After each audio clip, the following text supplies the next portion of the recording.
জনাব আসিফ মাহমুদ আমাদের এনসিপিতে এসেছেন, এজন্য আমরা ওনাকে অভিনন্দন জানাচ্ছি। তবে সেই প্রসঙ্গে আমাদের আহ্বায়ক কথা বলবেন। আমি আমাদের যে ইলেকশন রয়েছে সেই টিম থেকে কিছু জরুরি কথা বলার জন্য আমি প্রথমে শুরু করছি।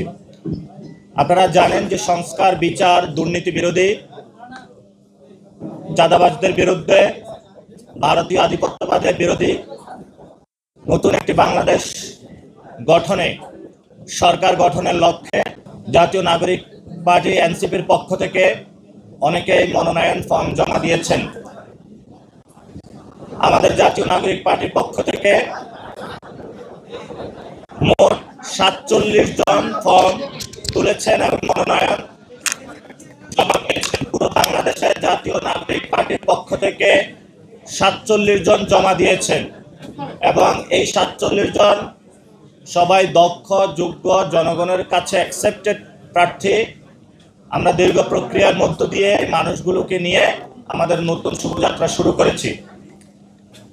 এবং আপনারা এও জানেন আমি ঢাকা 8 আসনে প্রার্থী হয়েছি। শহীদ হাদি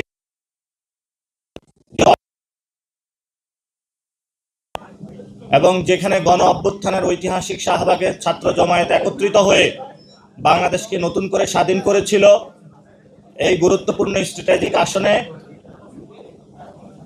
শত চ্যালেঞ্জ নিয়ে আমি এখানে কাজ শুরু করব ইনশাল্লাহ। এবং আজকে মনোনয়ন জমা দিয়েছি এবং জাতীয় নাগরিক পার্টির একটি গুরুত্বপূর্ণ কাজ, আমি দায়িত্বে ছিলাম নির্বাচন পরিচালনা কমিটির প্রধান। আমি আজকে আপনাদের সামনে আমার এই কাজ হস্তান্তর করছি।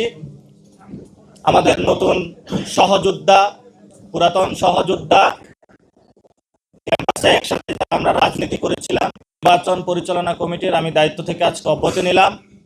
পরবর্তীতে যিনি নতুন দায়িত্বে আসবেন, আপনাদের প্রিয় চেনামুখ একজন আসবেন, সেটাও আহ্বায়ক ঘোষণা দিবেন। ইনশাআল্লাহ রাজপথে দেখা হবে, সংসদে সবার সাথে দেখা হবে।